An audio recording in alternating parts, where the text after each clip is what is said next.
Sometimes you need to update several CRM contacts in bulk. First, find the contacts you want to change and select them all. It's there you'll see the bulk updates menu. From here you have a range of options.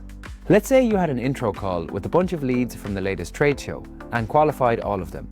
In just a few clicks you can update their status, remove the outdated need qualification tag, and add a new one if you'd like. You can also use the bulk updates menu to send these leads a follow-up email after the call, or you could schedule it for later. And once your job is done here, you could assign these contacts to another team member for further nurturing.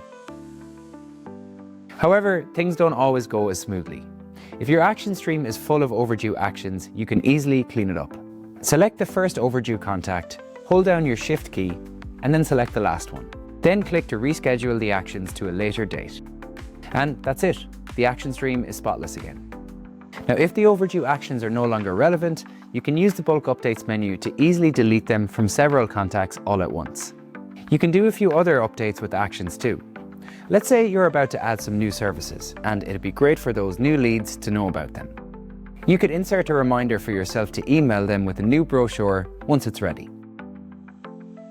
And if in a couple of days you decide that a physical copy would be better than a PDF file, you could overwrite the next action for all contacts in one click. When the day comes, you can complete these actions in bulk too. From the bulk menu, you can also delete leads that are not worth going after, do a quick export, save them to Google Contacts, or star them for faster access.